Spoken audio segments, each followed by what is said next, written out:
Hi, this is John from caveofprogramming.com, and in the last tutorial I showed you how to create this little application here, and at the moment this button adds stuff to this text area, and these buttons in this little toolbar don't do anything, but I want them to add text to the text area instead of this button. Now the challenge here is if I look at the code and I go to the main frame. So mainframe's adding a toolbar that I created. It's a custom component that I showed you how to create earlier, and it's adding this custom text panel component. But how do you get communication going between the two? And I'll show you what you could do, and then we'll look at the problems with that, and we'll look at how to improve it. So what you really want, ideally, is something like this, where you've got a listener kind of model, where you're listening to one component, and when something happens in that component, it invokes a method, and then you tell another component what to do directly. So the main frame class here it's acting as what we call a controller. If you are at all familiar with model view controller architecture, then you'll recognize that the main frame is the controller here. It's hooking together the components and telling them what to do. And if you're not familiar with it, don't worry, because you will be by the end of this course. So now what I want to do is the simplest thing to do, and this is not the best thing, would be to pass a reference to the text panel to the toolbar, and then get the toolbar to call some method in the text panel. So let's look at how that would work. What I want to do really is, firstly I've got to pass the text panel to the toolbar somehow. So I'd have to give the toolbar a method called, let's say, set text panel, and then I'd pass in a reference to the text panel. So the text panel's of course created here, and here I'm just passing that reference to it so that the toolbar can get at it. And I've got to implement this method, set text panel. So let's do that. I'll go into the toolbar and I'll give it a public void set text panel, and text panel accepts a text panel like this. And now when these buttons are clicked, I want them to do something with this text panel. So I can add listeners to these buttons, and because I've got two very similar buttons here, what I'll do is I need to add action listeners to these buttons so that basically the toolbar is listening to the buttons on it, and it can respond when they are clicked. So I'm going to make this toolbar implement action listener like this. Implement action listener. I'll add the import there, and implements action listener. There we go. And then if I click this error, I can add unimplemented methods, and I've added the action perform method to the toolbar itself, and that means I can then do hello button dot add action listener this, and goodbye button dot add action listener this.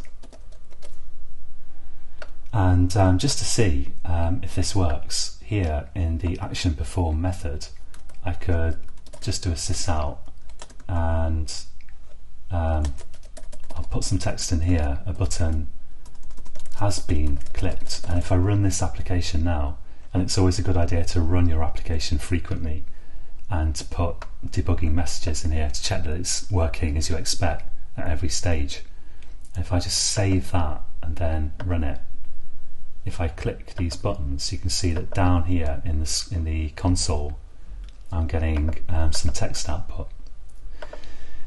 Now the first kind of defect here, before I mess about with this text panel any further, is that I want to know which button has been clicked, and I can do that. Let's rename this arg0. So the action perform method receives an action event, and let's call that E for event. And let's say I can say J button clicked equals e.getSource. e.getSource retrieves the actual source of the event, which in this case will be one of these two buttons, and it returns a object. But because I know that I've only added the action listeners here to buttons, I can just cast this to a J button. So now clicked will be the actual button that was clicked that invoked this action performed event via this action listener thing here. And I can then say if clicked equals hello button. In other words, if the source is just a reference here, if this is just a reference to this button and points to the same place as this. So if clicked is equal to hello button, then sysout hello, else sysout goodbye. And so if I run that, let's check that it works, and I click hello, and it says hello down here. I click goodbye, and it says goodbye, which is perfect. And now I just want to hook this up with the text panel. So I need to get this text panel reference somehow into this method, and to do that, of course, I just use a private instance variable. So private text panel, and then in this set method I can just say this.text panel equals text panel. So the private instance text panel equals the one that's passed in. And now finally in down here I can say text panel dot append text hello \n for a new line. And if the goodbye button's clicked, then in fact I could say goodbye. In fact, maybe it would be a bit clearer here if I would say else if clicked equals goodbye button. There we go.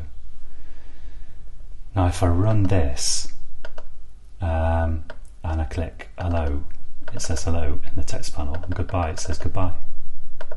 And I'm going to get rid of this this button here, the button that I originally added in the first place, because I don't want it anymore. So let's get rid of all this.